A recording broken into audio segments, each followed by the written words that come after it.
Hi everyone. The chapter for today is chapter 5 from the Pearson book, The Luncheon. The theme over here is food and shelter, and the author is William Somerset Maugham.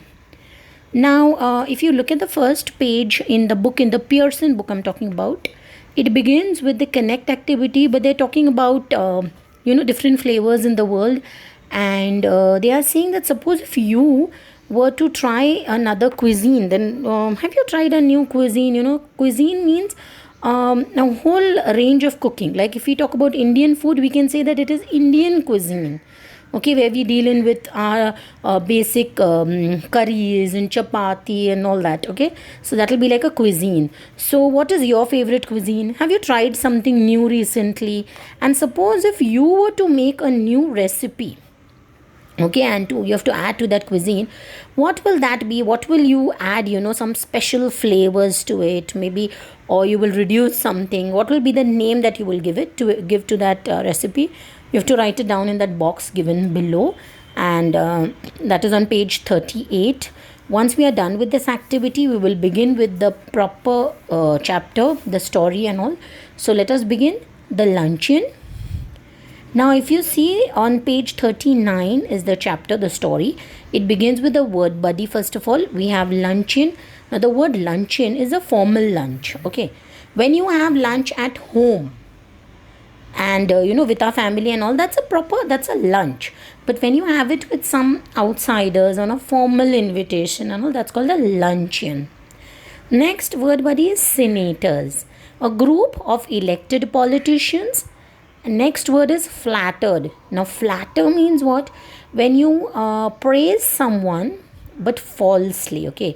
They don't deserve that praise. You're just, for the sake of flattering them, in Hindi when we say makhan lagana. So, that is called flattering, okay? Now, let us begin with the story quickly.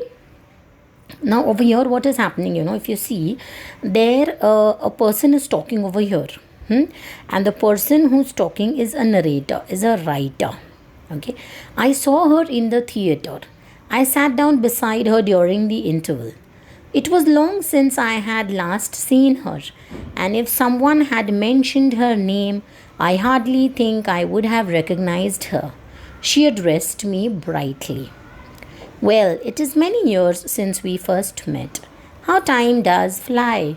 Do you remember the first time I saw you? You asked me to luncheon. Now, in these two paragraphs or lines, you can say, what happens? We don't know, like somebody is who's talking. Okay, some person is talking over here, and he's saying that he sat in the theater, he saw her, but he didn't recognize who that person or that lady was. But she spoke to him that we met a few years back, and you had asked me for a luncheon. We'll continue now. Did I remember? It was 20 years ago, and I was living in Paris. So this person whom we are talking about was living in Paris at the time, and this was 20 years ago. I had a small apartment in a Latin quarter, and I was earning only just enough money to keep body and soul together. Now, what was his condition? He was living in a small apartment in a Latin quarter, and he was earning just enough money, so that that money was very less. So it was only so much that he could keep himself alive, like maybe eat and such a way of living when you have very little amount to spend is called living from hand to mouth. Okay, that is a way of saying. So he was living that way. He had just enough money to keep his body and soul together. She had read a book of mine and had written to me about it. Now, at that time, this lady had read one of his books, this man's books, and she wrote him a letter. I answered, thanked her, and presently I received from her another letter saying that she was passing through Paris and would like to have a chat with me. Okay, now when he was in Paris, this lady, she first wrote to him, I read your book and it was lovely, and maybe all that praise and all. So he also replied. Then again she wrote him a new letter, another letter, and in that she had written that she was traveling somewhere and she would be crossing Paris, and she wanted to have a chat with him. Would I give her a little luncheon at Foyet's? Foyet's is a restaurant at which the French senators eat, and it was so far beyond my means that I had never even thought of going there. But I was flattered and was too young to have learned to say no to a woman. Okay, now what he's saying, that this lady, and from her side, okay, she wrote to him that she wants to have a chat with him, and would he give her a luncheon, a proper formal lunch, at a place called Foyet's. Now this place, Foyet's, was a restaurant where the French senators would eat, and senators means elected politicians. So you can imagine that the restaurant was very costly, the expensive place. Maybe the bill would come in a very big number. Okay, so everyone can't afford to go in such places, but he was a young person, a young man at the time, and he didn't have that courage to say no to a woman. So he was flattered. He thought maybe she's praising me, or you're an amazing writer, and also he got flattered, and then he thought, maybe let me go there. Okay, I had 80 francs to last me the rest of the month, and a decent luncheon should not cost more than 15. If I stopped drinking coffee for the next 2 weeks, I could manage well enough. Now, he started calculating in his mind. The amount of money that he had left for the whole month, for the remaining month, was 80 francs. Now, what is francs? Francs is the currency of France. Like how we have Indian rupee, they have francs. So that was the amount of money that was left with him, and he started thinking that if you go to a place and you have a decent proper luncheon, then it should cost you, like the bill will come for around 15 francs. And he said that I could control myself. If I stop drinking coffee for 2 weeks, I will manage the remaining days of the month. So this was what he planned. Okay, I answered that I would meet at my friend at Foyet's on Thursday at 12:30. Now they decided that they will meet at a place, this Foyet's restaurant, on Thursday, and the time would be 12:30. She was not so young as I expected. Now he thought a girl, a lady is writing, so maybe she will be a very young girl or something. But when he went over there, she was in fact a woman, and that too a 40 years old woman. Okay. And she gave her the impression of having more teeth than were necessary for any practical purpose. That means, when you, in Hindi, there is a way of saying daat dikhana. Okay. Now, it means when you smile just too much, and it's not very genuine. If you have a natural smile, that's different, it's a pleasant smile. But this one, she was just showing more of her teeth. So it was not looking very practical. She was trying to be very fake. She talked a lot. She was speaking a lot. She was showing her teeth a lot. She was laughing a lot. But since she seemed inclined to talk about me, I was prepared to be an attentive listener. Now, she was talking continuously, okay? But the talking was about the author, about this author. So he was like, okay, even if you're talking so much, but he was okay with it. I was startled with when the menu was brought, for the prices were a good deal higher than I had expected. Now he had an expectation in mind. He was thinking that the bill will come for around 15 francs. But when he went over there and the menu was brought in front of him, he was startled. Okay, now you can keep a pencil in hand and just underline the words which are coming in the book. Startled means to be surprised, okay, astonished. Oh my God, that was the feeling, because the prices were much higher than what he thought. But she assured me. To assure somebody means to make them sure about something. And she kept on saying one thing, that I never eat anything for luncheon, she said. Okay, now just look at this. She only called him for a luncheon, and now she is saying I never eat anything for luncheon. So he thought maybe she actually doesn't eat. So this is what he was thinking. Now here we have the first checkpoint. There are two questions. Who was the lady whom the narrator had asked to luncheon? The answer will be the narrator had asked a 40-year-old lady fan of his to luncheon. And when and where did they go for lunch? The narrator and the lady went to a restaurant called Foyet's on Thursday at 12:30. Okay, so and the answers will be given after the video and also in the description box. I'm turning my page. I'm on page 40 now.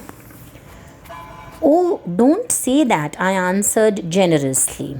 Now, he was, he had, when somebody comes to our place, so we have to be, like that host, you have to play a host. So he was trying to do that. So he said, oh, don't say that, because she was continually saying, I don't eat anything for luncheon. I don't eat anything for luncheon. So he was like, don't say that way, And then she was like, I never eat more than one thing. So slowly she started saying that I never eat more than one thing. I think people eat far too much nowadays. A little fish. Perhaps I wonder if they have any salmon. Okay. So she said that I will eat only one thing.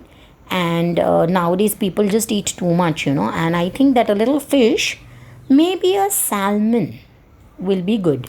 Well, it was early in the year for salmon. That means that salmon was not in the season. Now you should I'll tell you one thing, that whenever you buy things before the season or after the season, they tend to be more expensive or costlier than what they were. Like if you go and buy mangoes in winter, maybe you will get some, but the price will be high. Okay, so the same thing now. So it was at the beginning of the year and she was asking for salmon. That means the price would be really high. Well, it was early in the year for salmon and it was not on the menu. But I asked the waiter if there was any. Yes, a beautiful salmon had just come in. It was the first they had. Now a beautiful salmon had come, and that was the first fish that had come over there. I ordered it for my guest. The waiter asked her if she would have something while it was being cooked. Now the waiter is asking that, till we are making the salmon, till we are preparing it, would you like to have something? No, she answered. I never eat more than one thing, unless you have a little caviar. I never mind caviar. My heart sank a little. Now, what did she say? That I won't eat anything unless if you have a little caviar. Now the narrator is saying that his heart sank a little, as if his heart had gone into his chest like this, and his heart did not move, but this is a way of saying that he felt really upset about this. I knew I could not afford caviar. Now caviar are fish eggs. Okay, it's written in the word body. They are the eggs of fishes and they are very costly. People can't afford it, millionaires and all these people have it in their parties. So he could not afford caviar, but I could not very well tell her that. But he could not tell her that I can't afford it. I don't have that kind of money. So he had to sit over there. I told the waiter to bring caviar. For myself, I chose the cheapest dish on the menu, and that was a mutton chop. Now he looked at the menu carefully, and whatever was the cheapest, that is the mutton chop, he ordered for that. Now just look at this, what this lady is saying now. I think you are unwise to eat meat, she said. I don't know how you can expect to work after eating heavy things like chops. I don't believe in overloading my stomach. Now she's saying that you are not very wise to have opted for mutton chops because it's very heavy on your stomach. Then came the question of drink. Okay, I never drink anything for luncheon, she said. Neither do I answered immediately. Except white wine, she continued as though I had not spoken. Now, what did she say? First of all, that I never drink anything for luncheon. But then slowly she's saying that except white wine. These French white wines are so light, they are wonderful for the digestion. What would you like? I asked. Hospitable, but not exactly emotional. She gave me a bright and friendly flash of her white teeth. My doctor will not let me drink anything but champagne. I imagine I turned a little pale. I ordered half a bottle. I mentioned casually that my doctor had absolutely forbidden me to drink champagne. What are you going to drink then? Water.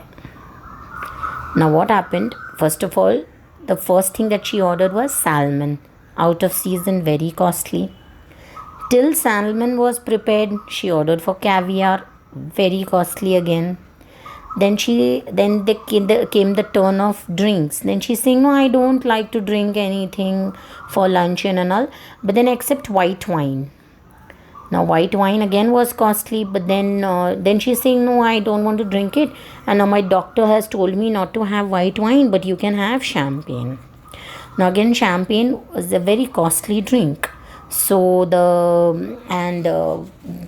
author, he couldn't afford that thing, so he ordered only half a bottle of it, and he said that my doctor has told me not to drink champagne. Then she's saying, what are you going to have then? So he said, I'll have water.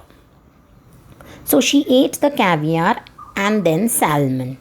She talked happily of art and literature and music, but I wondered what the bill would come to. When my mutton chop arrived, she took me quite seriously to task. Now, first of all, she had all these things in line, and she kept on talking about art and literature and music, Now, we are done with this page 40. Now, on the last line of page 40, she said that it's written that when my mutton chop arrived, that means when his order came, she took me quite seriously to task. She started talking to him, okay, that, about his habits and all. You remember they said in the beginning that she was saying that how can people have such heavy things? How will you work if you have mutton chop and all? Okay, so that to take someone to task means to reprimand them, to ask them, and to give them a lot of advice, that too unasked. Okay, now I'm going to page number 41. In the word body, it's written asparagus. It is a plant whose stems are eaten, and the picture is also given over here. Okay, and the stems are, what they do with the stems, they steam them, so they become kind of little soft, and then it is eaten. Okay, now page 41. I see you are in the habit of eating a heavy luncheon. I am sure it is a mistake. Why don't you follow my example and just eat one thing? I am sure you would feel as much better for it. I am only going to eat one thing, I said as the waiter came again with the menu. Now she is telling him that, this habit of yours of having heavy luncheons and all is not good.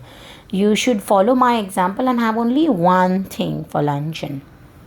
Now when the waiter came again, he told that I only have one thing I'm going to have only one thing.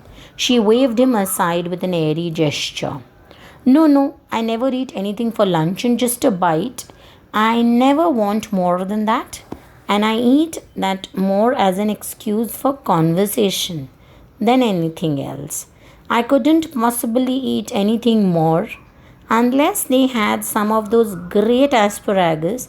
I should be sorry to leave Paris without having some of them.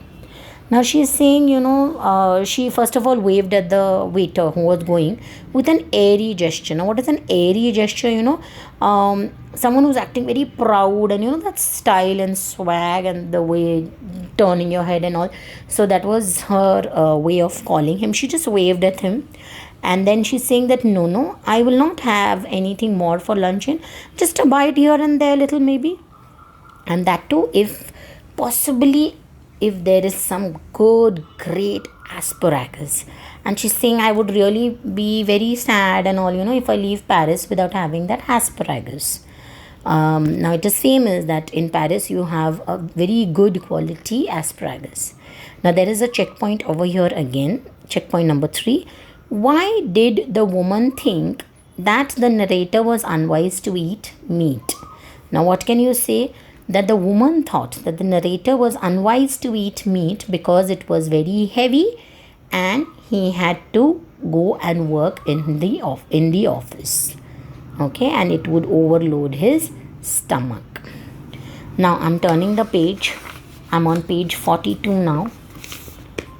And the word buddy here says a word called palate.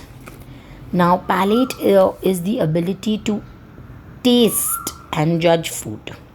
Now you must have seen there are people who come and they become judges for cookery shows and all. So they judge the food, okay, just by tasting.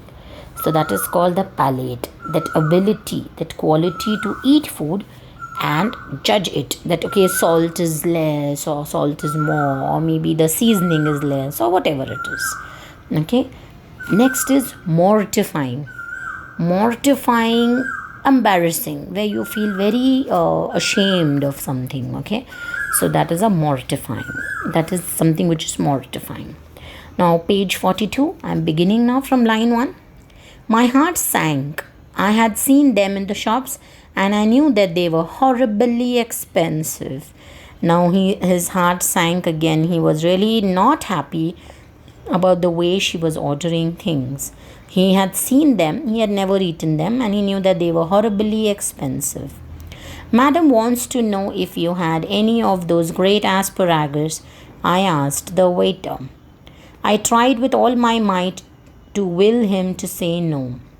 A happy smile spread over his face, and he assured me that they had some so large, so tender, and so very rich that it was a miracle. I am not at the least hungry, my guest sighed, but if you insist, I don't mind having some asparagus. Oh my God. Now he asked the waiter, the author, the narrator, he asked that, do you have any of your great asparagus? So the waiter was so happy that, and he's saying that it's a miracle and we've got lovely asparagus. It's so big, it's so tender, it's really rich and all. And then again this lady, she's saying that I am not hungry at all, but because you insist, I'm going to have some. Okay, I ordered them. Aren't you going to have any? No, I never eat asparagus. I know there are people who don't like them. The fact is, you ruin your palate by all the meat you eat. Now, she's saying that I never eat asparagus.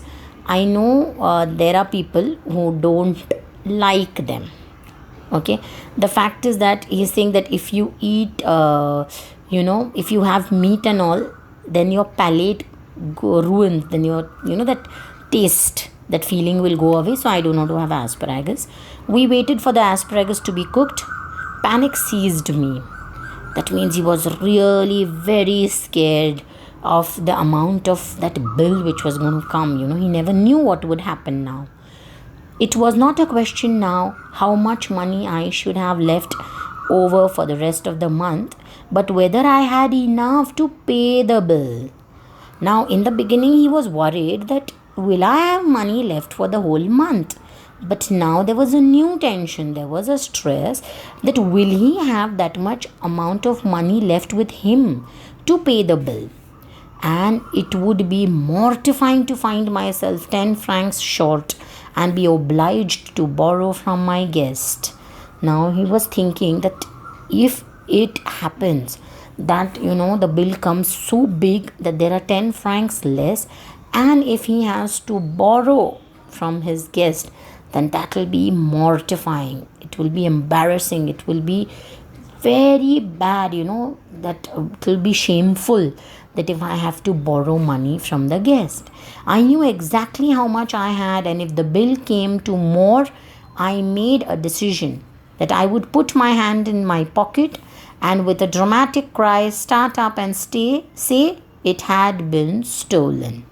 Now he thought in his mind that suppose if the bill comes very big bill, and he does not have that much money, he was going to just put his hand into his pocket and very dramatically cry and say, "Oh my God, my purse is stolen." Of course, it would be unfortunate if she had not money enough either to pay the bill. Then the only thing would be to leave my watch and say I would come back and pay later. So he thought that suppose just in case the bill comes very big, he will say that the purse is stolen. And suppose if the lady also doesn't have money, then he was going to give his watch and say that, I'll come later, I'll pay your money and then take the watch. Now the asparagus appeared. They were big, delicious, and appetizing. I watched the shameless woman thrust asparagus down her throat, and the smell of the melted butter hit my nose. And on asparagus there was melted butter, and that smell had hit his nose.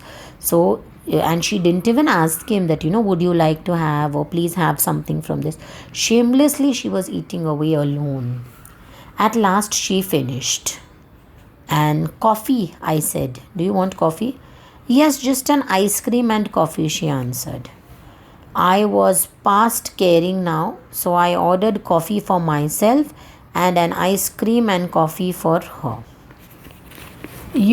There is one thing I thoroughly believe in. Now I am on page number 43. Oh, sorry, we have missed out one checkpoint, which is on page number 42. Question number 4. Why did the narrator want the waiter to say no when the woman ordered the asparagus? Now it's simple that the narrator wanted the waiter to say no when the woman ordered the asparagus because he knew that they were horribly expensive. Okay, and one reminder that whenever you have questions with question marks, try to begin with words from the question itself and then continue with the answer. Now page 43, this is the last page of the story. There is one thing I thoroughly believe in," she said, as she ate the ice cream. "One should always get up from a meal feeling one could eat a little more." Okay, now she's saying that you should always get up from the table as if you can eat a little more. That means some space should be left in your tummy. "Are you still hungry?" I asked weakly. Now he became weak. Now he was really afraid that is she going to have anything more. So he said, "Are you still hungry?" I asked weakly. "Oh no, I'm not hungry. You see, I don't eat luncheon.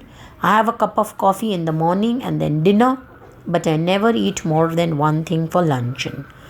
I was speaking for you." "Oh, I see. Then a terrible thing happened. While we were waiting for the coffee, the head waiter, with a pleasant smile on his false face, came up to us bearing a large basket full of big peaches. They were beautiful. They had the rich tone of Italian country, but surely peaches were not in season then. God knew what they cost. You see, you have filled your stomach with a lot of meat. My one miserable little chop, and you can't eat any more. But I have just had a snack and I shall enjoy a peach. Oh my God." Now what she's saying that you have filled your tummy with meat. And what was that meat? One chop. Okay. And she's saying that I have only had a snack. So I am okay for a peach. Because the waiter had come with that false face of his. Why false? Because, waiters and all, they are in the service business, so they need to have a smiling face. Okay, so he came up with that smile. There was a basket in his hand and there were lovely peaches in it, and the color and all was they were from Italy, beautiful peaches, and he did not know what was the price for that. Now let us see what happened. Finally she enjoyed a peach also. The bill came, and when I paid it, I found that I had only enough for a quite inadequate tip. Her eyes rested for an instant on the 3 francs I left for the waiter. But when I walked out of the restaurant, I had the whole month before me and not a penny in my pocket. That means, do you remember what was written in the beginning? how many francs he had for himself that were left? 80 francs. Okay. Now after 80 francs the bill came, and after paying the bill 3 francs were left for the waiter as a tip. That means how much was the bill? 77 francs, and it was a very big thing. And what was his budget? He had planned for a day of luncheon for around maybe 15 francs. So 15 had become 77. Now what happened when he left the restaurant? He had a whole month in front of him and there was not a penny in his pocket. He had lost all those 80 francs. Follow my example, she said as we shook hands, and never eat more than one thing for luncheon. Really shameless on her side. She's saying that follow my example and it will really be good. And then they shook hands and then she left. I will do better than that, I answered. I will eat nothing for dinner tonight. Now he's saying that I will not have anything for dinner tonight. Humorist, she cried happily, jumping into the cab. You are quite a humorist. Now in the word buddy it is written humorist. Humorist is a person who tells funny stories, a comedian And in the word buddy the next word is vindictive, someone who's very revengeful, but something more than revengeful. Okay, that's called vindictive. And the last one is complacency. Means to be satisfied with things when you have lost that feeling of doing better, to be very satisfied and lazy type. That's called complacency. Now the last 3 lines. But I have had my revenge at last. I do not believe that I am a vindictive man, but when the immortal gods take a hand in the matter, it is pardonable to observe the result with complacency. Today she weighs 133 kilograms. Oh my God. So that means when he saw that lady after 20 years in that program which was happening, she had become massive. She had become very heavy. 133 kilograms. That was the weight. So all that had happened because of all these years of eating and being convinced that you're not eating anything at all. Okay. So this good story is written by William Somerset Maugham. There is one last checkpoint over here. Why does the woman call the narrator a humorist? The woman calls the narrator a humorist because she thinks that he is cracking a joke. Okay. We are done with the story. We are done with the checkpoints. Now there are these question answers and this activity of I understand. First we have we have a few sentences and you have to arrange them in sequence. That is called chronological order. Which one happened first and all that is there. Then we have answer with reference to context, and then we have answer these questions. All the answers for this and for the checkpoint will be given after the video and also in the description box. Okay, so do check it. I hope you've understood the story. And if you like my work, do give it a thumbs up and subscribe to my channel. Thank you. Bye. See you.